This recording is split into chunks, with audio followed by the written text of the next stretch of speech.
Coming up on Roland Martin Unfiltered for Friday, September 6, 2019. Roland is off today. I'm Dr. Avis Jones-Dweaver. Hampton University is offering free tuition to Bahamian students displaced by Hurricane Dorian. Jay-Z and the NFL plan to give money to a group who cut dreadlocks and professed all lives matter. We have the details. A former University of Arkansas student charges the coach with racism and has a recorded conversation to prove it. And what's the future of African Americans in Bitcoin technology? We'll talk to the founder of Bitmari.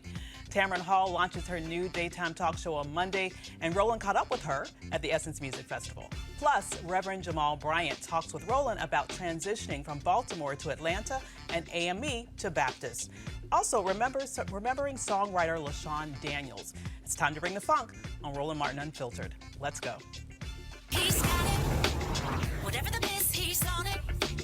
Whatever it is, he's got the scoop, the fact, the find. And when it breaks, he's right on time. And it's rolling. Best believe he's knowing. Putting it down from sports to news to politics. With entertainment just for kicks, he's rolling. It's on go, roll, roll, y'all. It's Roland Martin, yeah. Rolling with Roland now. He's funk, he's fresh, he's real, the best, you know he's Roland Martin now.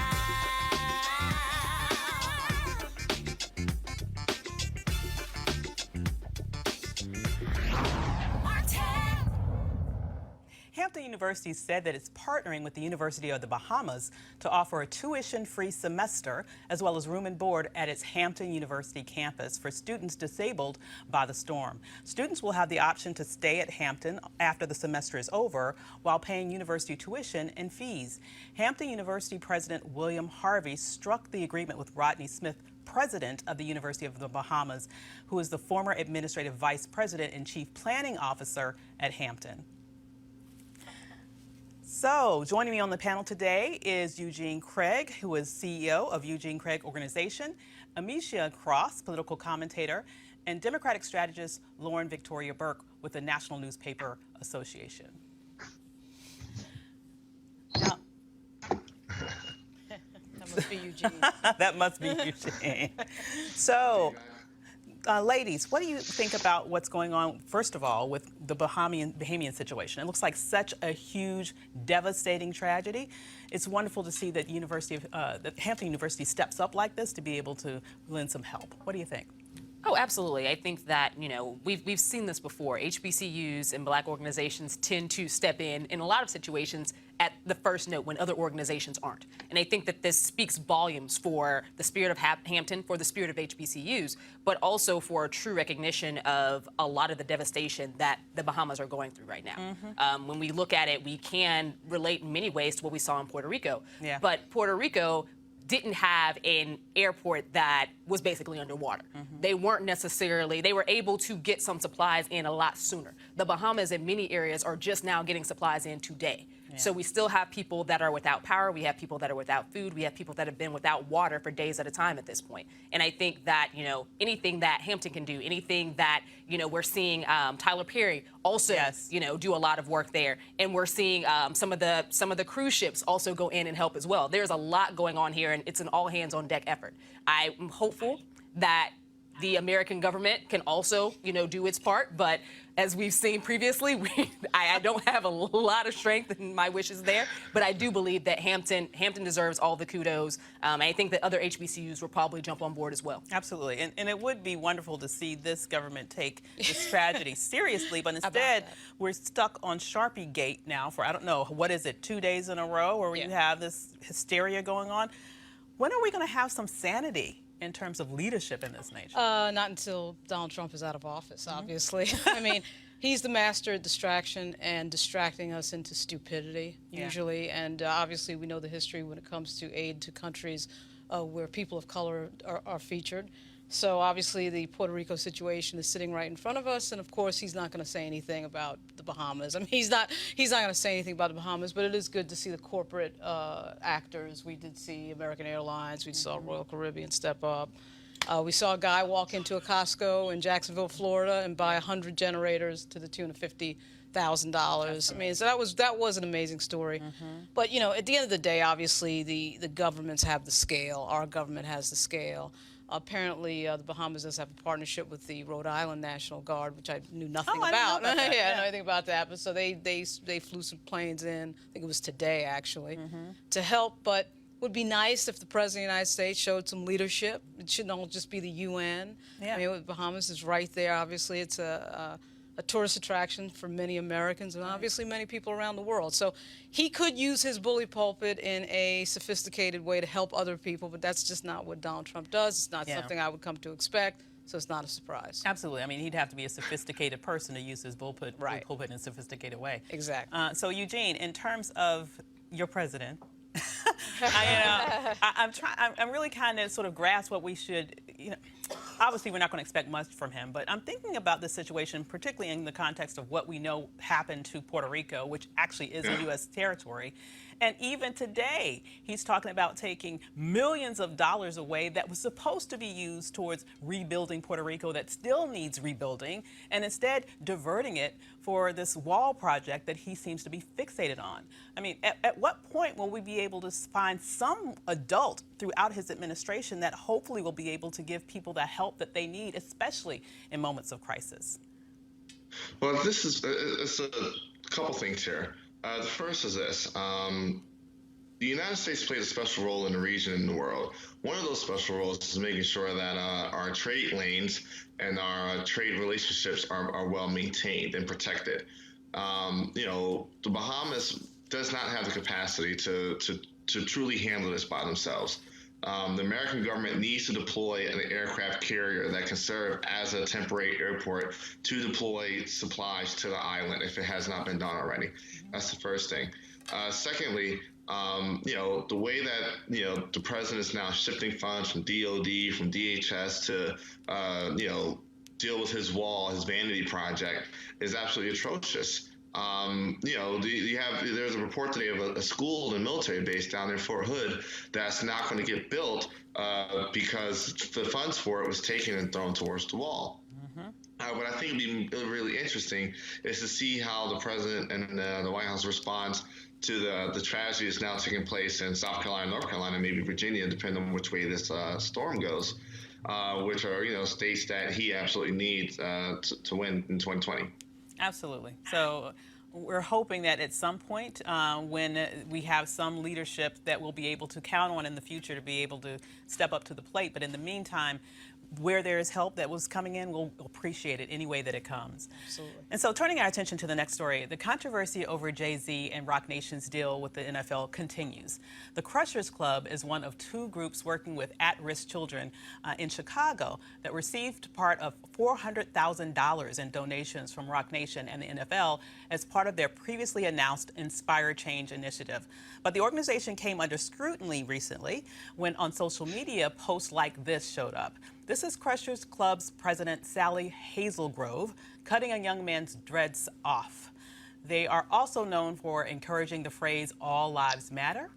I guess all hair doesn't matter, but to them, all lives matter and more. Are there organizations that are better suited for this kind of donation? Let's go to the panel and talk about this. I don't know about you guys, but I was absolutely furious when I saw that. I have locks. I've had locks for over 20 years now. And it is not only a physical thing to me, so I saw that, frankly, as an assault on those young men, but it's a spiritual thing to me. Right. And it's something that she had no clue about, the depth and the significance of it. A complete disrespect to us as a people to say that you cannot be someone who achieves significantally if you maintain your hair as it grows out of your head. Right. Yet here she is with a helmet head, and her hair apparently is fine. Okay, so it's very interesting to me. What are your thoughts about this particular controversy? Yet another to come out of this interesting and controversial Jay-Z NFL collaboration. Yeah, I am not an expert on the Crushers Club, but obviously a picture is 1,000 words, right? I think obviously another moment of how hard it is for a minority group to assimilate in a country, particularly with our history over 400 years. I mean, it would be nice if Jay-Z had some political advisors, maybe. I'm sure he does. I'm sure he talks to people. I'm sure he... I think the only people he talks to are his accountants, apparently. Well, I mean, and again, I'm sure he's not a dumb guy at all. And that's what kind of makes it even harder. Because if you're dealing with somebody stupid, then you would just be like, okay, he's stupid. That's what this is. Right. But Jay-Z is not a dumb guy. And so this is, disappointing on a lot of levels. The fact that he has not stepped up after everything that happened a few weeks ago and sort of maybe just took the edge off things in terms of just saying something about Colin Kaepernick's efforts. I mean, Colin Kaepernick paid effectively with his career. Absolutely. To use Roland's term, he was white-balled, right? And we all know it, right, in front of everybody's face. Right.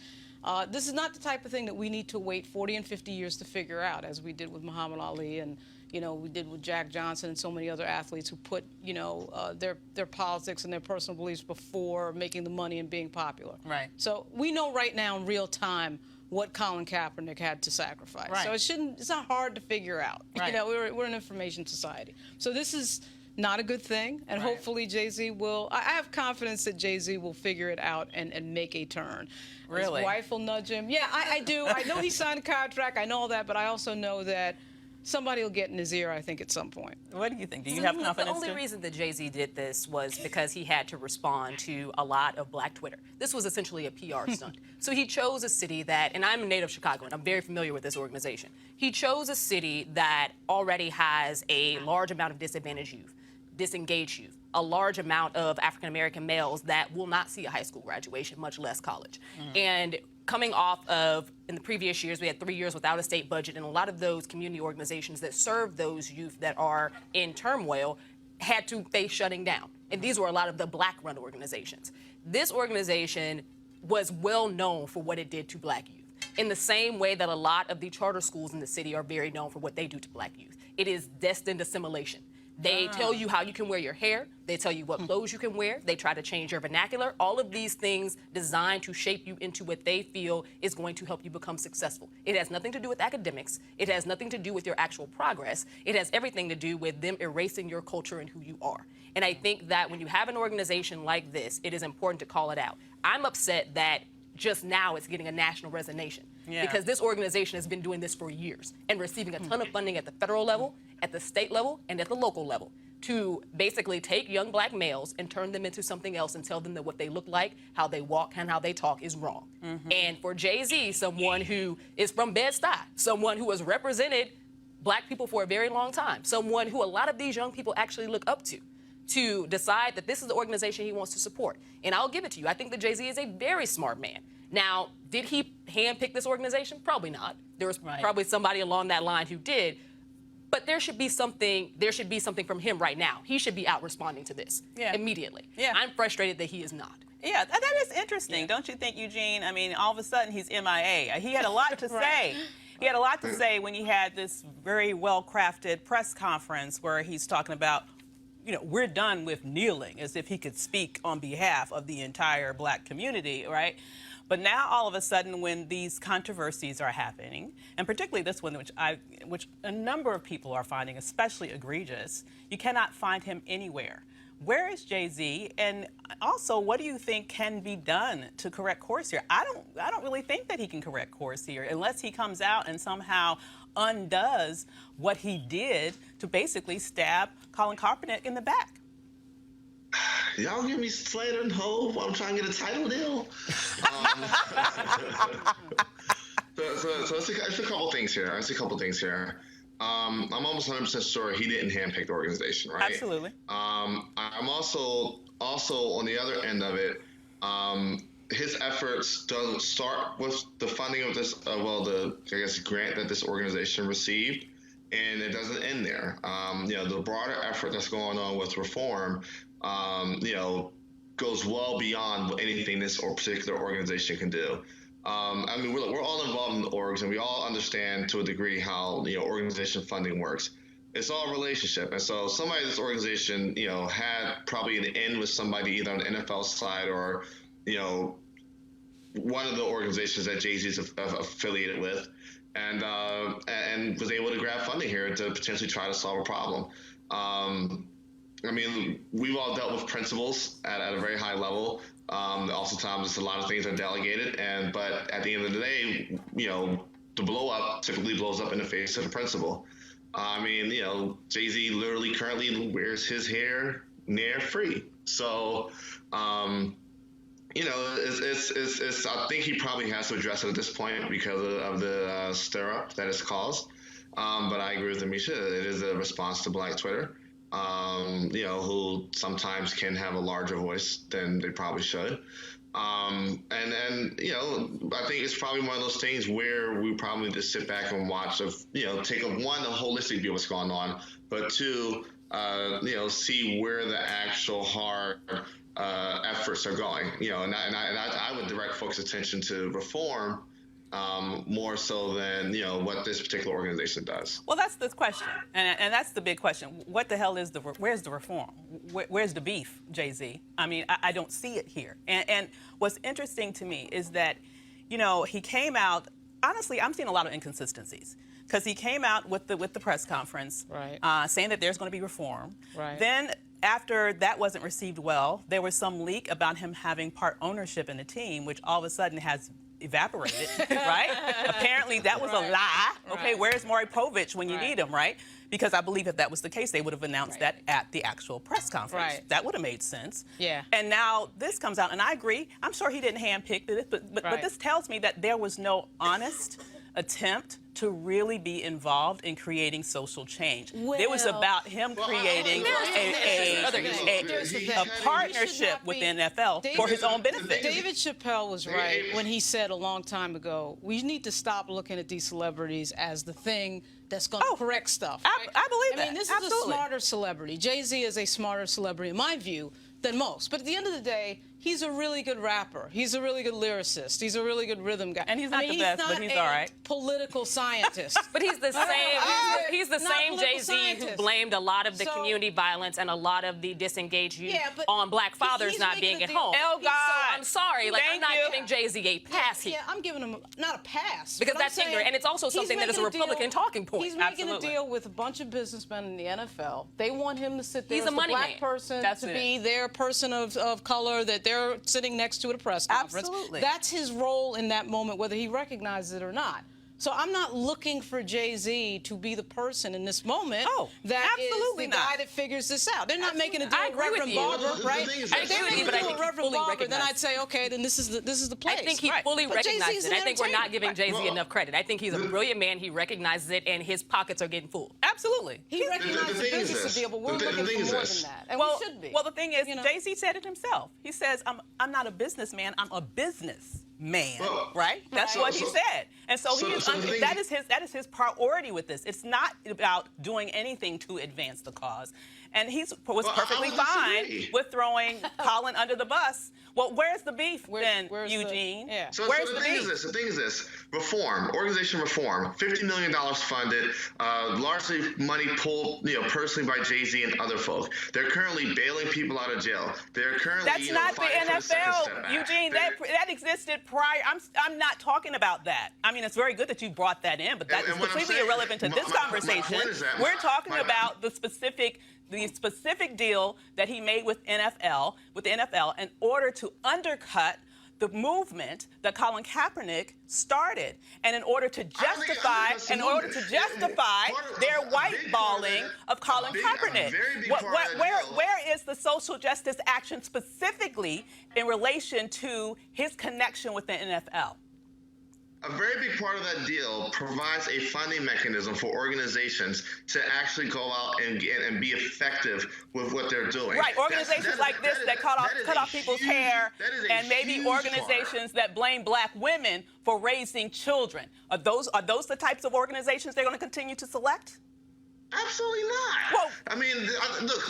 If we're taking a full holistic view of this, right? Yeah. You're taking a full holistic view of this. Looking at somebody who just had an organization funded to the tune of $50 million with Van Jones at the head of it.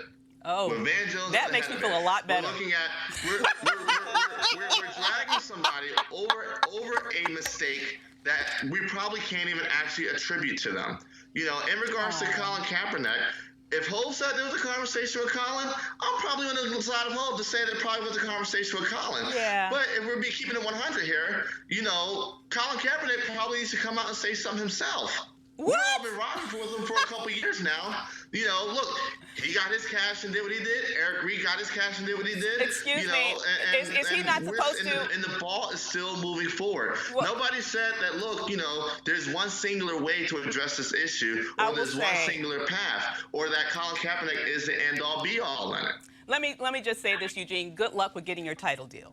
But I will also say, because you're doing a great job for it right now, I hope they really compensate you well. But let me just also say here, is Colin Kaepernick supposed to take a vow of poverty once he has let me finish, once you have a owners who are him anymore? I don't think that's the argument you're making, is it? No, it's not the argument that I'm making. But the argument that I am making is, look, when Colin Kaepernick took a settlement in that particular case, which we all, supported him from day one, that kind of closed the chapter, the page on that chapter, and said, okay, what's the next steps forward here? Next step forward need to look like Second Step Act, reforms, more black DAs, more black state's attorneys, which a lot of things are coming out of the reform organization. We're entitled reform. Right. But there are a lot of things that they're supporting. What I'm saying is this: look, there's an attempt to drag Jay-Z over a misstep or two and ignore the broader scope of things that he's done. I mean, look, he was when Freddie Gray happened. He put up cash to get folk bailed out when judges were trying to hit people with $500,000 bail for breaking cop car windows. Once again, when Ferguson happened, he funded a lot of the folk getting bailed out. So it's not, it's one more time. I think this is something that's been largely blown up out of proportion in regards to the full scope of things. Okay, I think we're having somebody. Eugene, thanks. We got to bring in the rest of the panel. Legacy of work, okay, and then take one blip on the timeline and drag them and disregard the whole everything else that they're done. Is it just me, or are we conflating issues? You should get a check after that defense. Yeah, you should get a check after that. That's his PR flack. I mean, give me a break, man. Sally Hazelgrove, who was cutting the hair, has already apologized. Jay-Z has said nothing. You know what? Eugene, you just said more than Jay-Z. Why is that? Why can't the great communicator with all those albums, with all that rapping, now all of a sudden can't say anything about what's going on with Kaepernick and this thing with the hair cutting? Like, why is he suddenly silent? I mean, even if he just does it through his publicist, say something. Right. But you can't say nothing, not in this world of communications we live in. Absolutely. What do you think? Oh, absolutely. I felt that he should have said something immediately. We know that he didn't handpick these organizations, but there's something to be said about every single one in the city that was chosen being white-led. Every single one having a very similar agenda. So I'm sorry. Again, as a native Chicagoan, I took offense to it. We have several organizations in the city that are working very hard to help young black men and black women that could use the help, that didn't get anything. So I don't know how they went about choosing these, but there is a real gripe that people should have, because if you're someone who has the mantle that Jay-Z does, you should be a little bit more intuitive, and the people who you decide to give money to, or who your organization decides to give money to, if you're the NFL, you should be more intuitive about where this ends up going. What Jay-Z did was essentially help to close a chapter on a lot of the abuses that we've seen in the NFL organization, specifically as it came to them basically shutting the door on anything that had to do with people protesting police brutality, which is a fundamental right.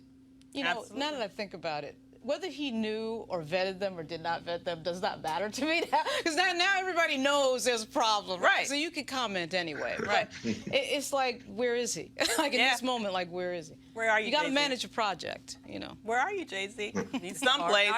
I don't somewhere. And Lord, please, just all I'm asking is just don't bring Beyonce down with you. Okay, that's my only help. That's my only hope, because I want to be able to go to her concerts in the future. All right. And another hair-related story. A former Edmond Santa Fe High School basketball player is charging his former coach with racism. Tyler Williams told his parents when he first met Coach Jim Boone, the first thing the coach told him was he didn't like his hair, and he wouldn't recruit other players with hair like his. Williams decided to record his conversation with the coach to prove his case.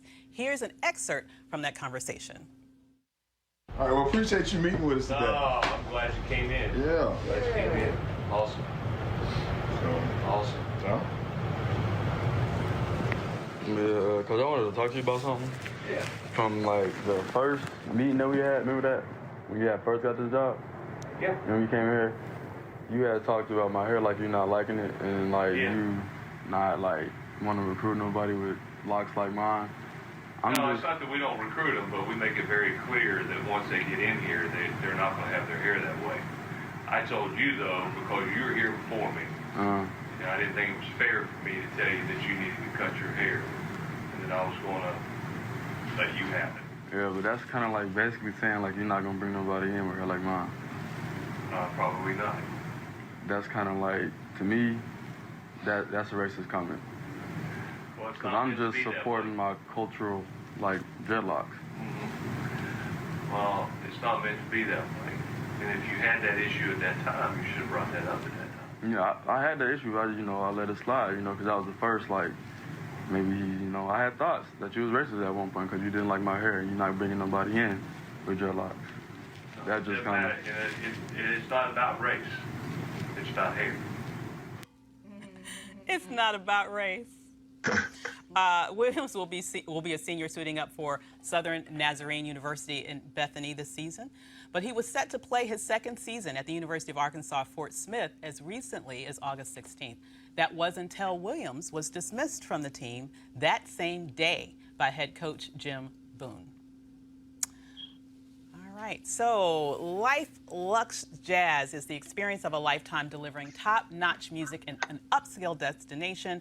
This weekend-long event is held at the Omnia Day Club Los Cobos, which is nestled on the Sea of Cortez and the celebrity playground of Los Cobos, Mexico.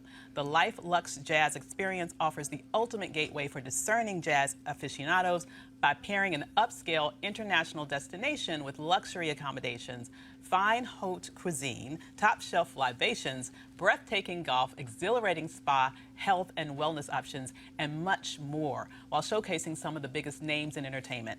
The second annual Luxe Jazz experience continues to build upon its success and heritage with Jazzing Around Los Cobos, a celebrity expansion of accomplishing its goal of sharing all the finest the destination has to offer, including daytime excursions and mini concerts, including the Spirit of Jazz Gospel Brunch and Jazz Sunset Cruise. Confirmed guests are comedian actor Mark Curry with Gerald Albright, Alex Bugman, Paul Midan, Incognito, Pieces of a Dream, Kirk Whalum, Average White Band, Donnie McClurkin, Sheila, Roy Ayers, Tom Brown, Ronnie Laws, and Ernest Quarles. For more information, visit the website lifeluxejazz.com. All righty. So, sounds like fun, doesn't it? All right, so BitMari, the leading Pan-African blockchain company in partnership with BitHub Africa, will host its second annual Black Blockchain Summit from September 9th to 10th in Washington, D.C. at Howard University. The theme for this year's summit is Reparations and Revolutions. The conversations will be held around the role of blockchain technology in building economic independence and manifest wealth creation.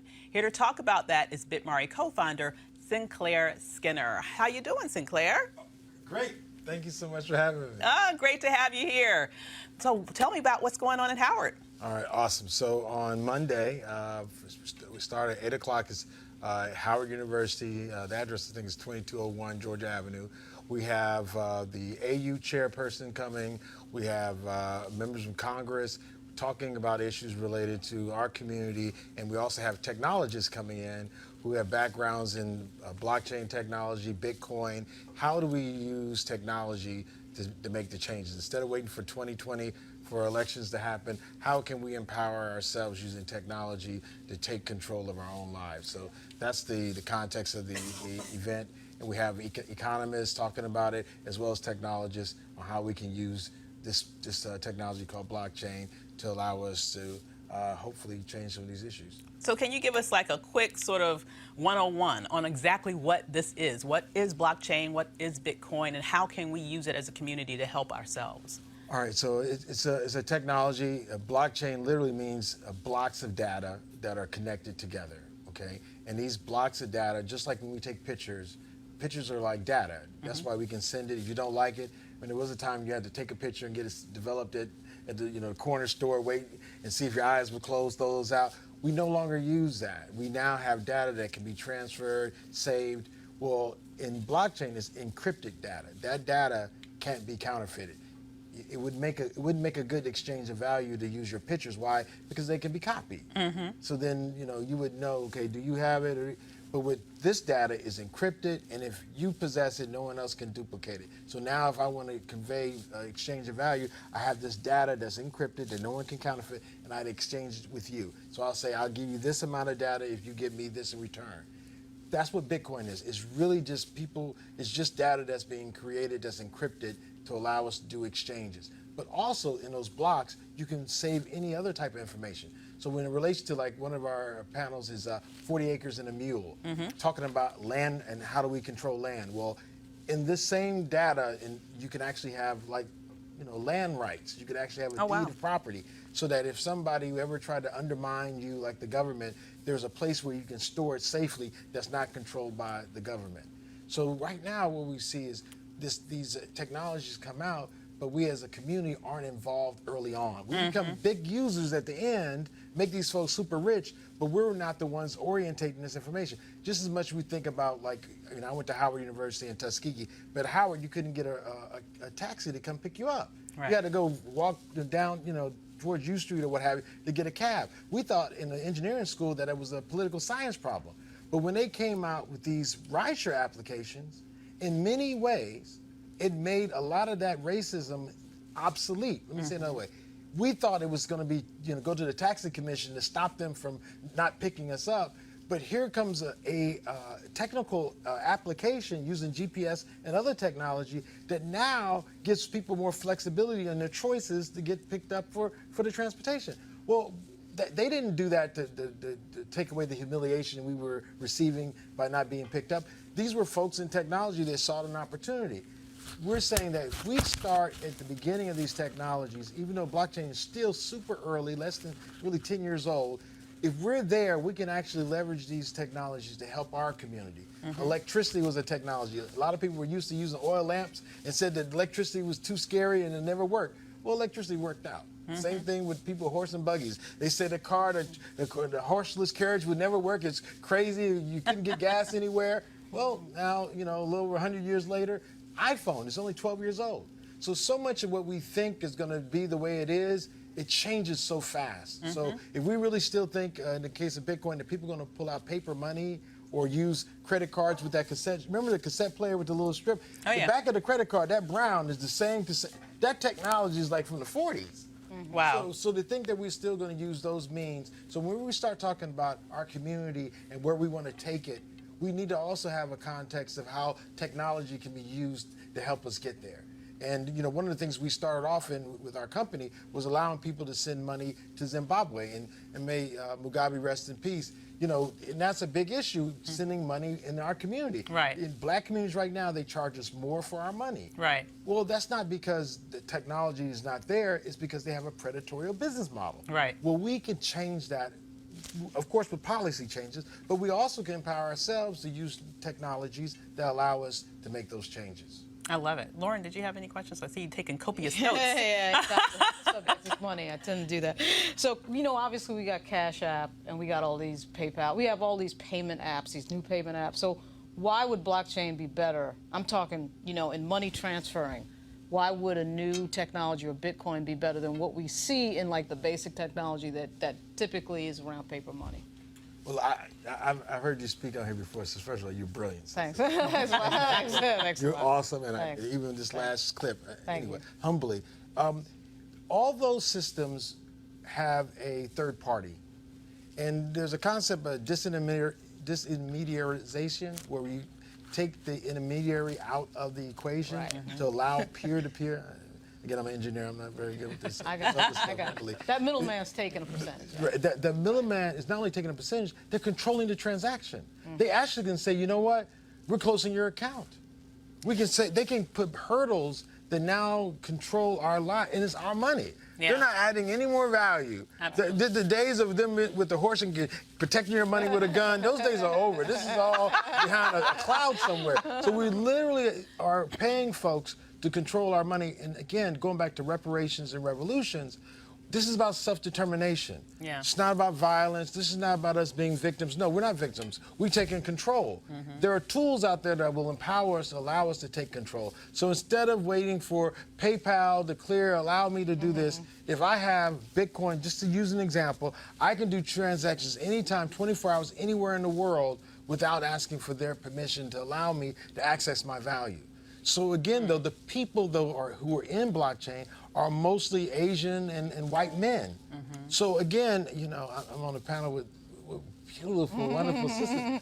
Y'all are the ones that need to be making this. If we want this thing to be right, it's going to be more black women got to be involved. 'Cause y'all bring life. Y'all don't.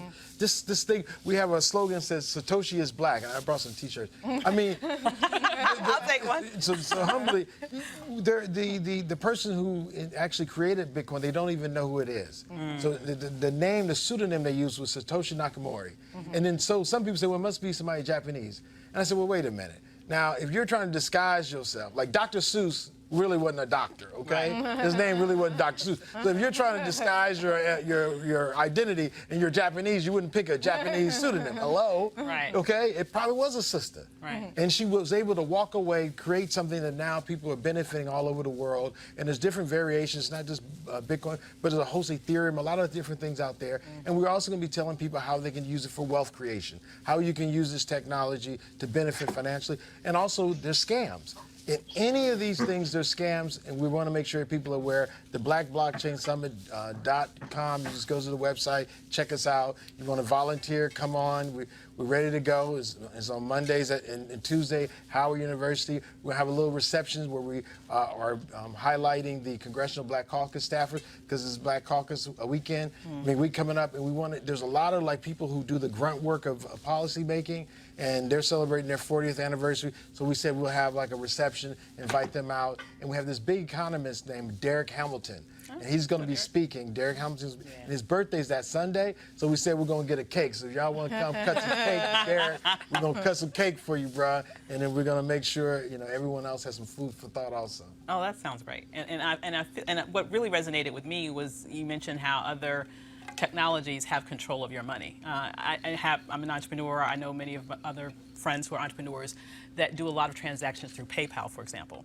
And if you have some sort of event or some sort of, you actually do what you want to do, sell a lot of goods like that's unusual, an unusual amount, they will hold onto your money. Merchant accounts will do that. They'll hold onto your money for literally months potentially before you have access to it. So are you saying that something like this could help to alleviate problems like that for entrepreneurs? Yeah, absolutely. So you know, our company now has this thing called iloveblackpeople.com. And the whole I Love Black People is we're actually creating like a global Black Yelp or global Green Book. And we're now able to connect. It could be a sister in Kampala, Uganda. It could be a sister in Chicago, United States. Now they can connect through a platform that's, and the platform is based on not just black-owned business, but black-friendly. So you could be in Denmark, Copenhagen, and you get sick. It's going to be hard to Google non-racist doctor. But there might be a Mongolian woman that all the black folks go to, and they say, man, she treats us with dignity and respect, so now you can use her. Now, how do you do those transactions? We have the technology that can link, you know, using your mobile phone, the internet, and now with blockchain technology, we can connect ourselves. Black people represent about 1.5 billion people. So put it in context, Europeans are about 600 million to about 800 million. We're about the size of China, but we've been fragmented. We're all spread out. China, and you go to China, you realize them ain't the same people. Like there's different tribes. They might all speak Mandarin or Cantonese, but them some different, you go one part to the other. Well, black folks, again, we've been separated, but we literally are very much the same people, but we don't have access. Now we have technology that can link you, that you don't have to have your money held, and you can actually work with folks you want to work with. And we say with this technology, you know, one of the biggest issues has been racism for 500 years. We have technology now that we can change that. We don't have to wait for somebody to stop being racist. We can create a platform where we don't, you know, we're not into violence, we're not going to eliminate racists, but we can actually eliminate your racist transactions by giving you a platform where you can, almost like a Black Yelp, verify that these folks are black friendly and or black owned, and do your transaction and give you the support for your business as well as give black customers, which there are more black customers than black entrepreneurs. And when we pay, they're not giving us discount when they're racist. We're paying full price to get all around the store. Or if you go someplace and they say the hamburger is really good here, well, the hamburger might be great, but if they racist, they're not serving you on time. Right. So there's little humiliations that we don't have to.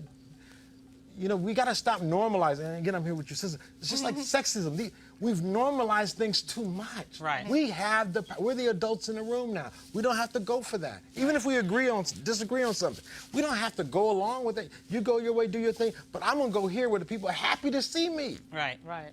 Absolutely, I love it. So remind us once again where people can get more information. Okay, they can go to blackblockchainsummit.com. That's blackblockchainsummit.com.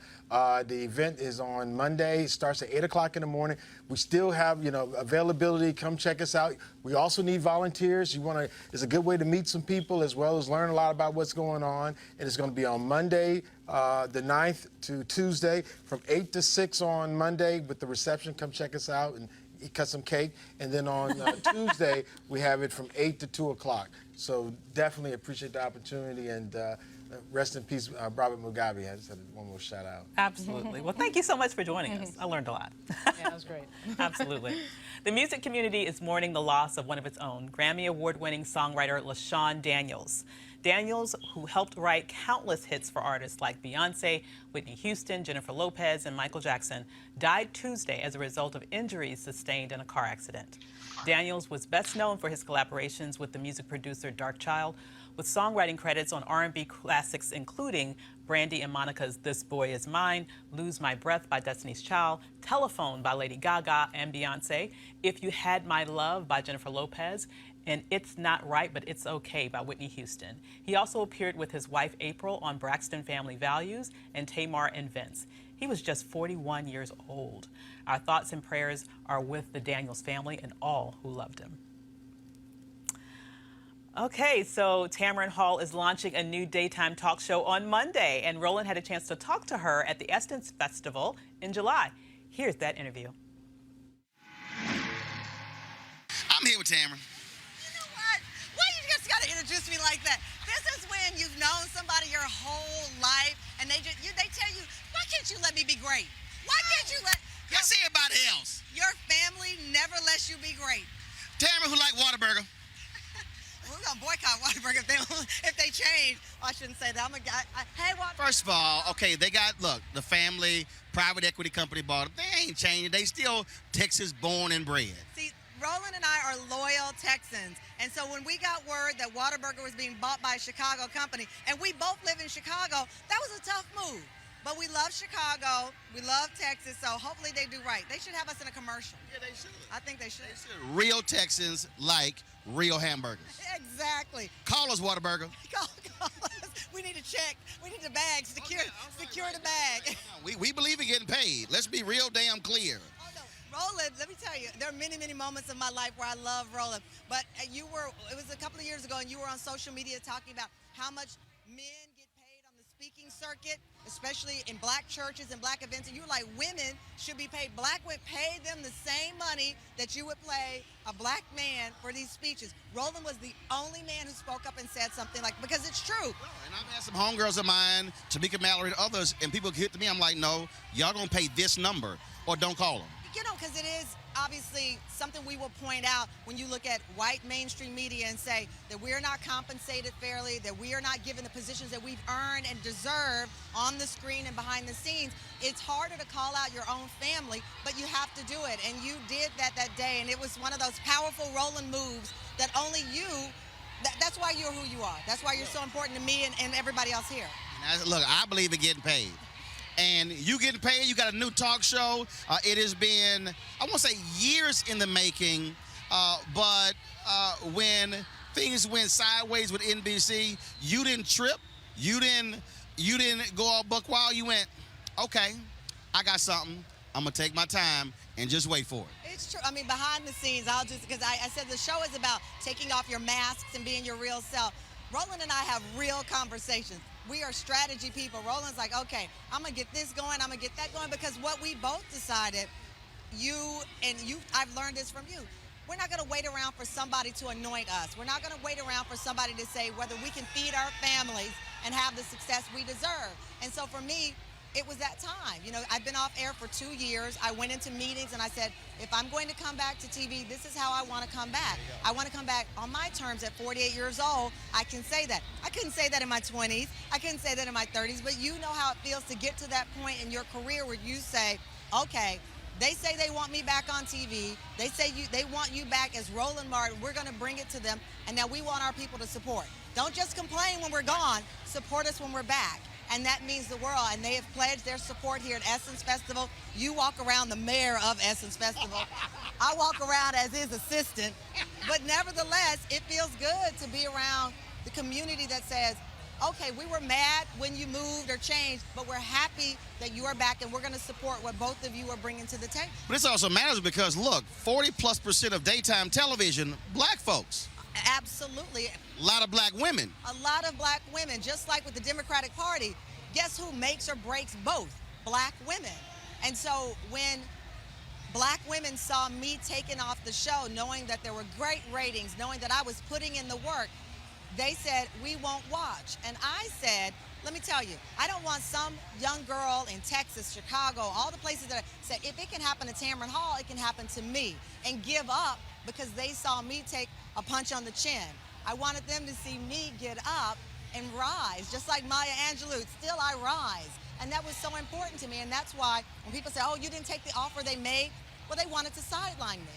And I said, they've made me an offer that I can refuse. Right. I'm not mad. I'm not bitter. I'm going to go and have meetings with Roland. I'm going to go meet with Joy Reid. I'm going to go meet with the people that support us and figure out the plan to come back.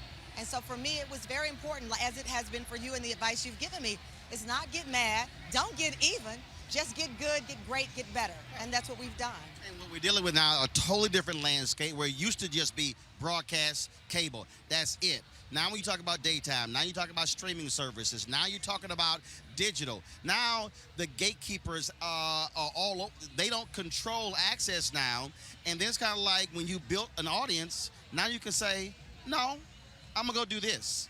You listen, Roland and I had a meeting one day. He whipped out his laptop. Look at this. I got this. I got that. I'm like, yes. And it was inspiring because, to your point, the media landscape has changed. Before, if an anchor, certainly a black woman, left TV, you would never see her again. Be gone and be like, oh, whatever. Should be in PR. Oh, yeah. Whatever happened to so-and-so? But now you can own your identity on social media. You can own your brand through YouTube. And that's something that you've been great at doing, and I hope that I can reach where you are and that giving advice to people. Like, we are our own businesses, and that's important. We are basically self-employed, and that is important. I just saw Master P walk by. That's someone who taught branding to the hip-hop community in New Orleans and around the country. So you've taught me a lot. I am super grateful, and I think it's important that what we've learned, we're going to go to NABJ together and teach the next generation of journalists that you don't have to sit in an office and beg for a contract. You don't have to sit there and have someone tell you a no and you feel like it's over. It's only over if you want it to be over. There's so many other ways to represent black culture, black community in the media and do it in a powerful way, and you're a living example of that. When does the show launch? September 9th, nationally syndicated. Go to TamronHallShow.com, put in your zip code, and it'll tell you what station is carrying my show. We're also international. We're in Canada, so you and I can go to Canada and hang out with Drake. Oh, I have a huge Canadian fan base. Dude, what is Yo, seriously. They have a thing called the Harry Jerome Awards. He was there, Jesse Owens. They have this annual awards deal, and I was the first non-Canadian speaker ever. Okay. And I was like, oh, y'all serious? This is like the biggest event in Canada for Afro-Canadians. Here's the deal. Pitbull is Mr. Worldwide, not. This is Mr. Worldwide. This is Mr. Worldwide. You ain't got no All right, so when y'all see me tweeting her show and posting clips, don't be acting a fool, okay? I ain't getting paid to do it. I believe in supporting our people and backing them, and that's what's critically important. I love you. Love you as well, darling. And doesn't he look amazing? You know how we got it. Fashion game is okay until I get around this one. Look at this. Somebody got to do it. That's the real Peacock, not NBC. You silly girl.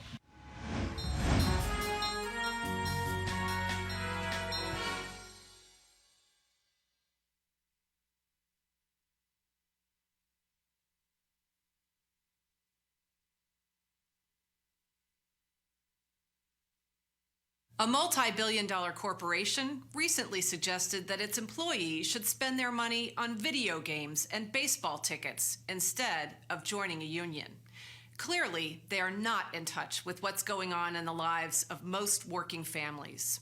For working people, including more than 1 million AFSCME members proudly serving their communities across the country, the union difference means so much more than games or entertainment.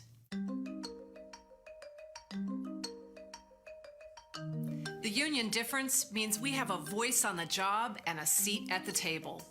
When we build power, negotiate together, and take collective action, unions improve public services and negotiate for livable wages, good benefits, fair treatment at work, and pay equity.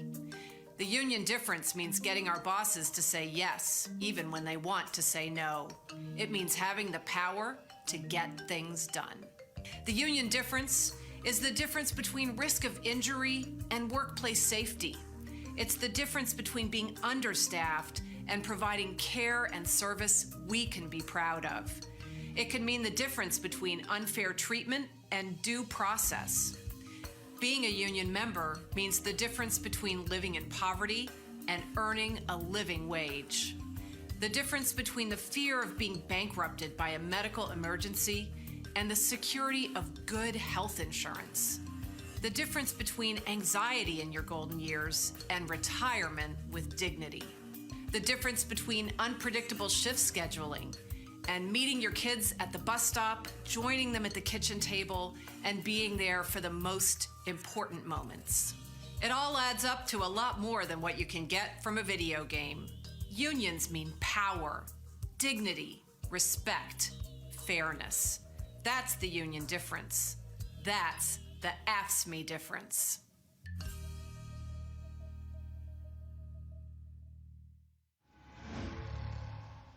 Good to see you, Roland. Good to see you. Absolutely, absolutely. It has now been, is it 7 months? 7 months. Since not only did you switch churches, you left the denomination. You went from the Methodist. Yes. You switched states. Yes. You go to Atlanta. It's Baptist. It is the most glorified witness protection you have ever seen. I've gone underground, above ground at the same time, and it's been a heck of a ride. Any AME people still mad at you? A whole lot of them. But here's the thing, though. Here's what I found to be interesting. And I've always said this, because when people say, how did you go from the Catholic Church, and then you left to join a Baptist church, and then you went to this non-denominational, and I said, well, first of all, I said, when I read scripture, I said, disciples went from town to town to town. That's right. I said, and also, we are at different stations in our lives. Right. And so there are some churches that I went to at the right time. Right. But then when I grew out of that, I could not stay there for that level of teaching because I'd already gone here. Right. So it's like going from high school to get your undergrad, to get your master's and your PhD. Absolutely. I say, I think many of us, we are locked in to say, oh, I can't leave, when, no, if you're listening, God is like, no, I need you to go. Wow. Wow. And that's where it is I was really wrestling when this opportunity came. I'm a third generation AME. My father was presiding bishop at an AME church. My grandfather was a bishop in the AME church.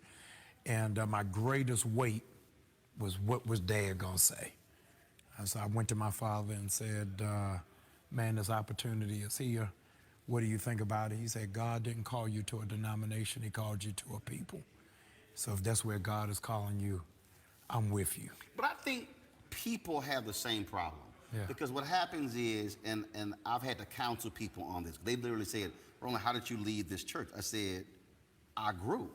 Right. I said, I don't believe that we are designed to be at one place for our entire lives. I believe, Maya Angelou, I think she was on Oprah when she said, I'm not a Christian.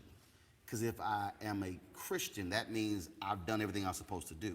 She said, I'm trying to get to get to that point. Wow. And I think in the learning process, and I went through this, again, you talk about the same thing. The Catholic Church I was born and raised in, the meeting to found it was in my grandparents' living room. Wow. Wow. So when I left the Catholic Church, my entire family was Catholic. The meeting That's was in the serious. living room. That's My grandmother serious. and grandfather joined with other families and walked door to door in our community, because then what happened was you had to actually have 50 families, not members, families agreed to open a Catholic church.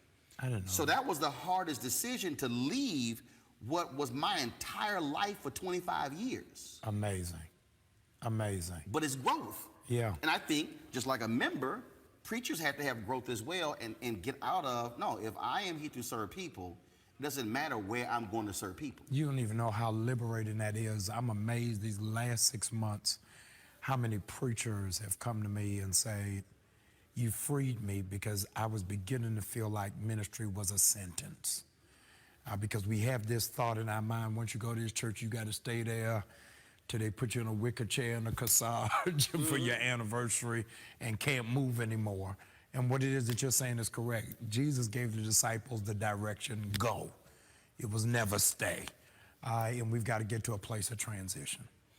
Now, when you also talk about making that shift, you also walked into a dire situation. Yes. Bishop Eddie L. Long Yes. went through trials and tribulations. Yes. This massive ministry on television, international, numbers just whittled down to a very small number. And so this wasn't just you moving. You went from being the founder of a church to walking into a fiery pit, if you will. Yes.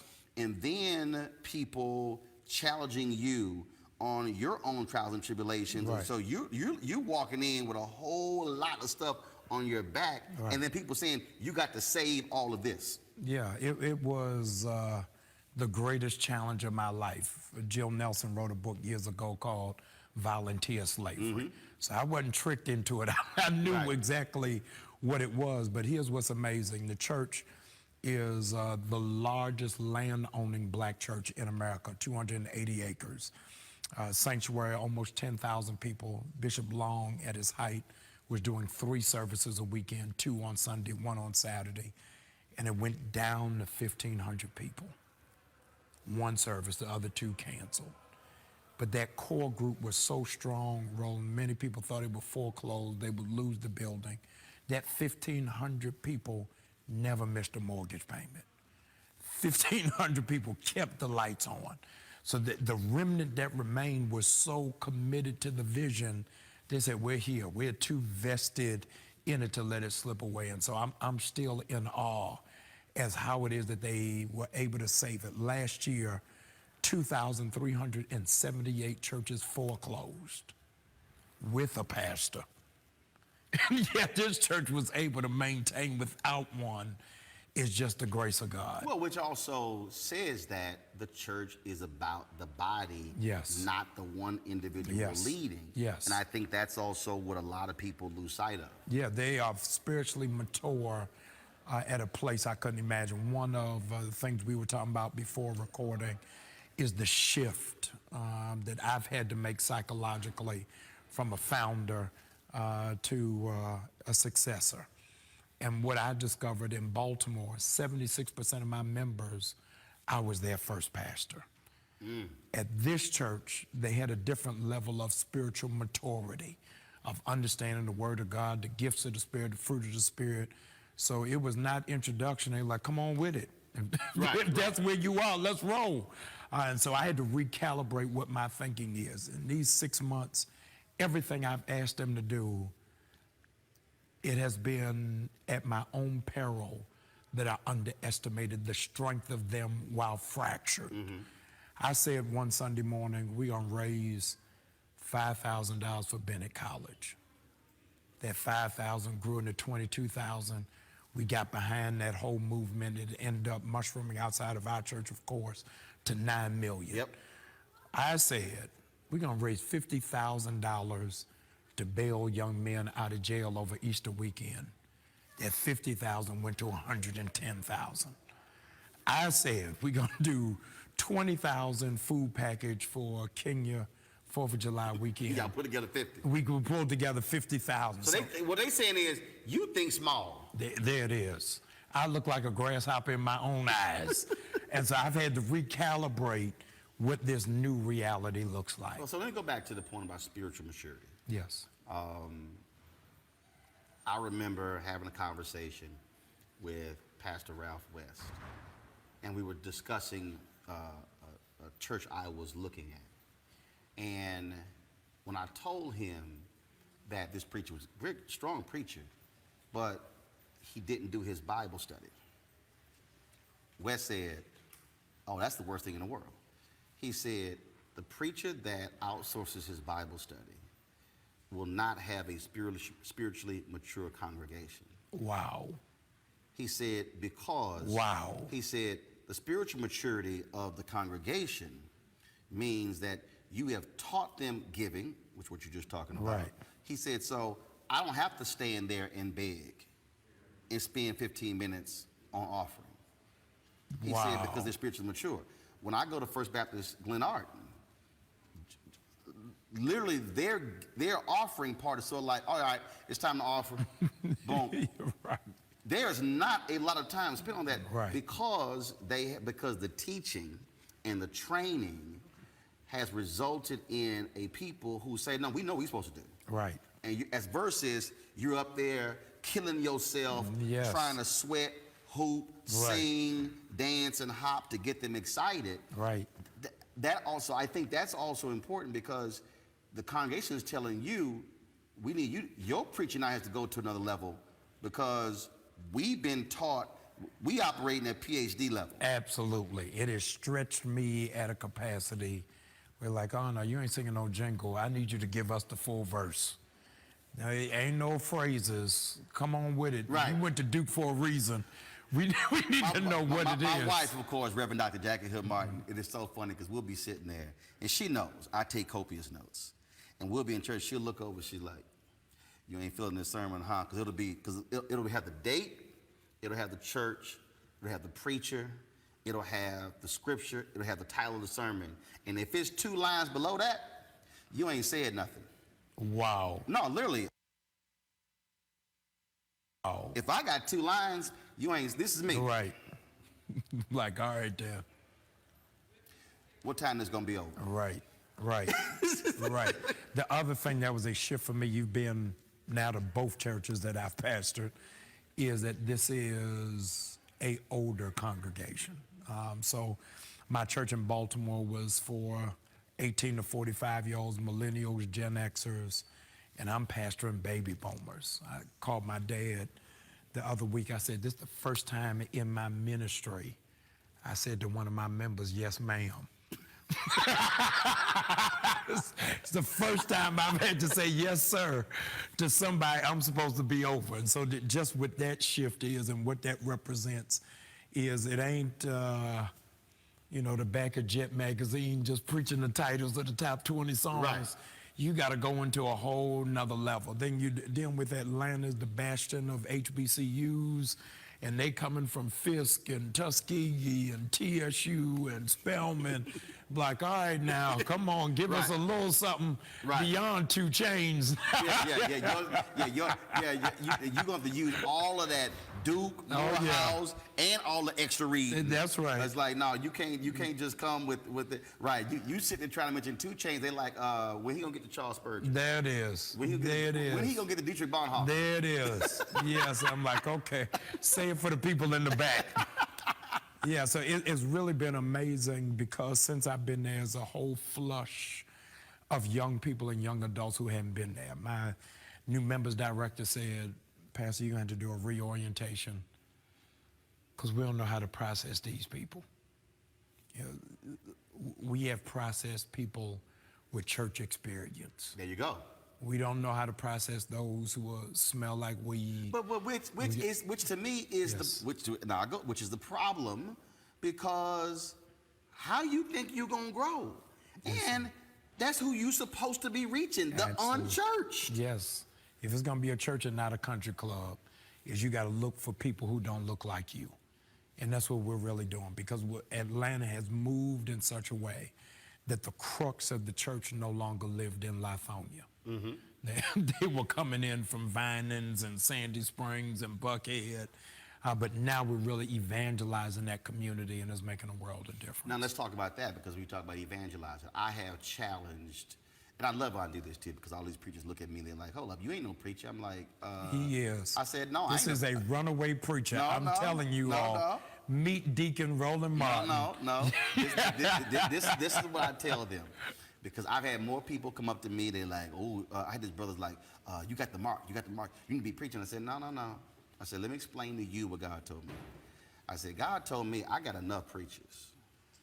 My grandfather was not a preacher. My grandfather, first of all, had all the spiritual gifts. He had healing, he had the prophetic, he had all of that. Yeah. So I experienced that. He passed away, I think, when I was 15, so I experienced all of that. Knew the word Catholic, knew the word backwards and forwards. This is what I told him. I said, God specifically told me. He said, no, I got enough preachers. He said, Roland, in 5 minutes of radio, you talk to more people than most preachers will preach to in their lifetime. Period.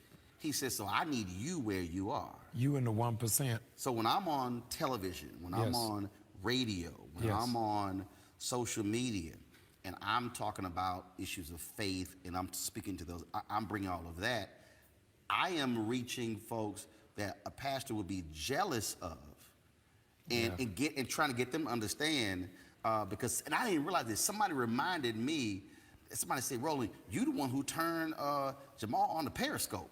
It was something like that, somebody told me. And let me just so y'all understand how I roll with technology. So he gets to Atlanta. That's right. That's right. Just let y'all know, he gets to Atlanta.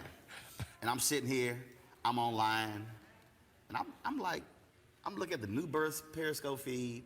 No, not even the Periscope feed. I'm looking at their Facebook page. Right. And I hop over the YouTube channel. Nothing's on there. Nothing's on their Periscope feed. Nothing's on his feed. I said, yo, you know you got more people who follow you on Periscope, Facebook, and YouTube than the church does. I said, you need to go get this program, which will send y'all stream to all 6 platforms. So now it's not just New Birth, it's also going to yours as well. Now, y'all, he in the pulpit. Yes. Because I'm watching. Right. I said, these numbers are too low. He did. So for New Birth, we owe this man. He has turned around our media department. And before he is wise enough to ask for, we owe him a check. But I'm just gonna say thank you. They had some graphics. I was like, these some tired graphics. You need to go to this company. Because again, for me, I understand technology. Yeah, you do. And technology is so critical and valuable, and a lot of ministers, because they are not using technology. The reality is, if you are not technologically savvy, your church is going to be extinct in the next 5 years. It's the reality. When I was there that Sunday, when I visited, I was in town June 23rd or so. You like, look, y'all watching? Cash App? You like, I'm sorry, these are what people are using out there. A third of our giving is now online giving. A third of it.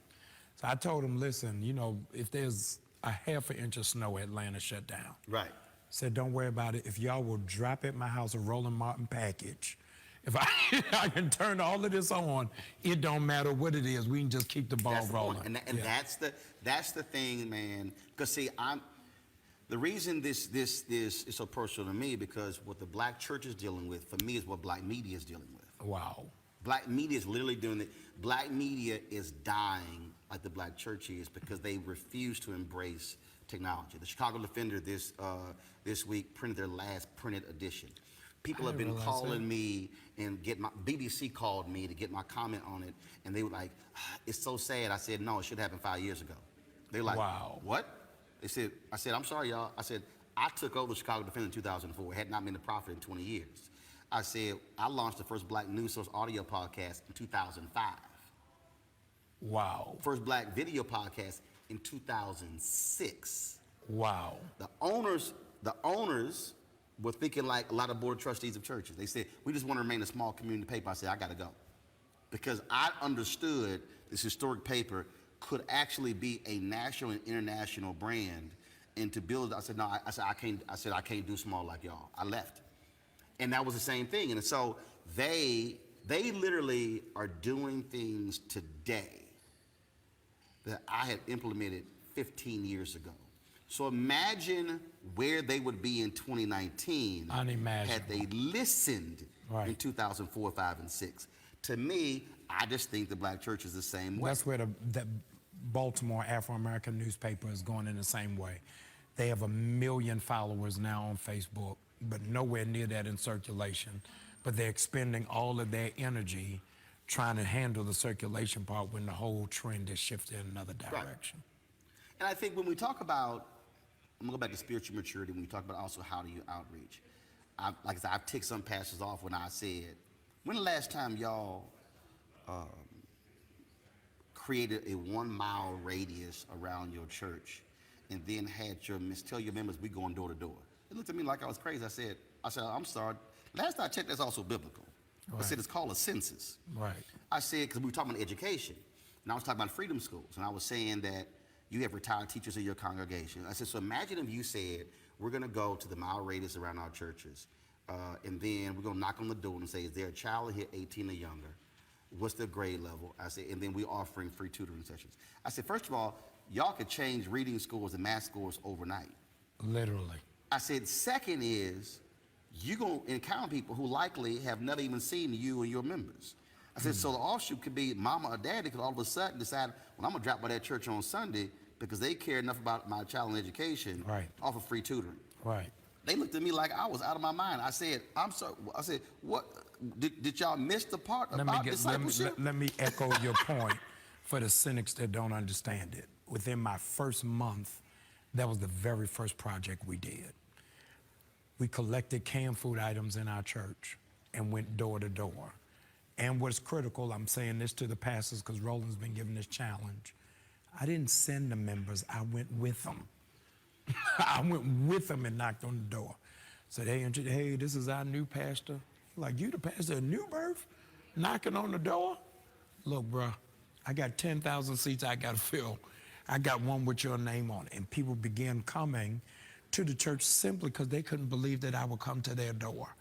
That you got to be high tech and high touch. And if the ministry is not doing both of that, we're going to miss out. Which is, look, it's like we might be at Essence, we might be somewhere, and folks going, you walk around without security? I'm like, yeah. Because, and that's why, and so even though I'm sitting up front, I purposely always go to the back and walk around. And folks are like, why are you doing it? I said, because I'm not afraid of the people, because they also watch. That's right. And I'm going to co-sign it. He's not saying this for public consumption. 2 times at Essence, I've been around this man. It's almost like he's running for president and running to be mayor of Essence Festival. I've seen him do it at the Image Awards. Anything that's black, Roland Martin is a dependable voice. But you gotta touch people. Yeah, and you got an hour where you got preachers who are not connected to the people because you got all these armor bearers and security that you don't even know your own Dog, members. I can't, this is when I say this is a 100% true story, okay? I'm at a church in Arlington, Texas. Now, mind you, I'm coming from the Church Without Walls. My wife is the former Minister of Education. She was like member 700. And was left when they had 20,000 members, and she trained them all. Got it. We go to this church. They one of the fastest growing churches in America, all this sort of stuff. And I'm sitting there, I'm kind of like, all right, nice size room. I ain't say sanctuary. I got it. Nice size room. And so we then say, hey, all right, we want to meet with the pastor. They said, we're going to schedule a meeting with the elders. I said, I'm sorry.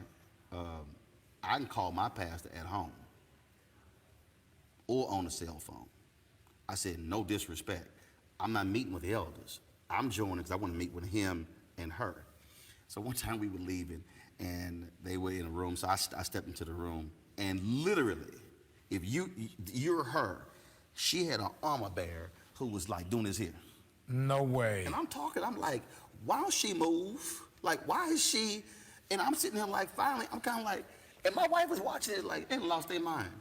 And literally, she is standing in between us. And I'm like, does she think I'm going to attack this woman? Suffice to say, we ain't joined that church. Clearly. And of course, it was all God too, because see, that pastor then went to prison because he was a assaulted women there, but it would, but by discernment also picked. It was all this, and this is what I said. I said they were trying to be mega. They were trying to create this facade, right? As opposed to just focus on the word and the members. Yes. And so they created all this distance, and I just sat there and said, I will never. Like for instance, I cannot join a church if there's no opportunity to even shake the pastor's hand. Wow. Because now, granted, you got multiple services. I get folks busy, but to me, if you go back into your cubby hole and you never ever even speak to your people, I use the example all the time. The woman with the blood problem would have never been able to get healed if she couldn't touch Jesus' hem. Right. If he was untouchable. Right, and that sets a performance culture. That you coming out on the stage, right, to do your thing, and then you going back in the green room. No, did you not doing ministry? Like singers and comedians, everybody else. Absolutely, yeah. And that's one of the things that I do every Sunday. I'm tired and drained, but my logic was I had 3 services in Baltimore. I only have 1 at New Birth. Right.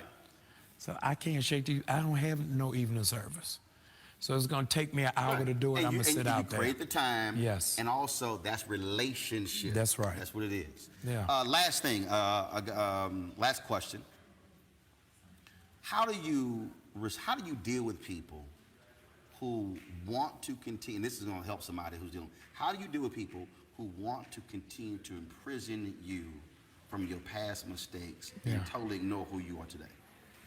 Amazing revelation God gave me several years ago because I was wrestling with it. I'll tell you this, I'm in the process. Because you know the interview that we did for that Amazing Grace special, yes. People are still, I get the email, they still see it online. Oh yeah. And I see all the comments. Oh yeah. Roland, going to New Birth, moving from Baltimore to Atlanta, much bigger media market as you very well know. I was doing everything to get the stuff from my past scrubbed off the internet. Say, man, I survived the Baltimore Sun. I can't deal with this in the Atlanta Journal-Constitution. I tried 2 different firms. Both firms, as soon as I initiated contract, the firms collapsed. I'm like, wow. Lord, what? Really? I was like, Lord, you got to do something. And the Lord said to me, man, I elevated Joseph to be Secretary of Agriculture. And he never got his name exonerated from Potiphar's wife. Nowhere did he ever get his name cleared, but still got elevated. And God says, I need to see, will you trust me to bless you with a bad name? And that's really been the thing that has sustained me, is that the grace of God doesn't erase your mistakes. It blesses you in spite of your mistakes. And so I've been able to stand and navigate, not as if it didn't happen, but I am where it is that I am, quite frankly, because of what happened. And transparently, had I not gone through the moral failures and the ethical crisis, I wouldn't have been prepared for where I am. So because of what I went through, Morehouse didn't get me ready for this. Didn't get me ready for this. But going through my own cycles of life helped me to prepare for where it is that I am now. All right. Thank you, sir. Love you. Man. You look good, sir. Even if you're a captain. Even though. Thank you. Absolutely. So that concludes this edition of Roland Martin Unfiltered. I hope you enjoyed the show. Listen, if you like what you see here, you've got to go to RolandMartinUnfiltered.com and join the Bring the Funk fan club. We can keep doing this for as long as you support, and we have to support our own, right? So tune in again on Monday when Roland will be back with a very interesting conversation about how Black women face the most online abuse than any other group. That should be a very interesting discussion, right? Until then, I'll see you. Dr. Avis here. See you over the weekend. Bye. Holla.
want to check out Roland Martin Unfiltered? YouTube.com/Roland S. Martin. And subscribe to our YouTube channel. There's only one daily digital show out here that keeps it black and keep it real. It's Roland Martin Unfiltered. See that name right there? Roland Martin Unfiltered. Like, share, and subscribe to our YouTube channel. That's YouTube.com/Roland S. Martin. And don't forget to turn on your notifications so when we go live, you'll know it. Hey everybody, this is your man Fred Hammond, and you're watching Roland Martin, my man, Unfiltered. Hi, this is Essence Atkins, and you're watching Roland Martin Unfiltered. Hey yo, Peace World, what's going on? It's the Love King of R&B, Raheem Devon, and you're watching Roland Martin Unfiltered. Hi, my name is Brescia Webb, and you're watching Roland Martin Unfiltered. Ow. Well, I like a nice filter usually, but we can be unfiltered. What's going on? This is Tobias Trevelyan, and if you're ready, you are listening to and you are watching Roland Martin Unfiltered. What's up? I'm Lance Gross, and you're watching Roland Martin Unfiltered. Hi, this is Cheryl Lee Ralph, and you are watching Roland Martin Unfiltered. I mean, could it be any other way? Really? It's Roland Martin.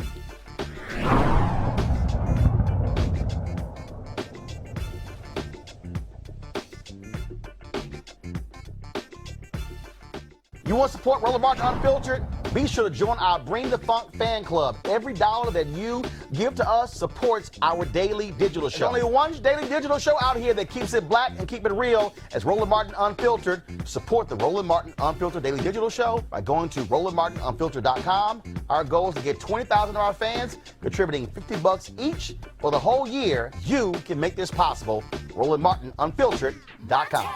Hey fam, want to check out Roland Martin Unfiltered, the blackest show on all of digital, cable, and broadcast. Check out our audio podcast.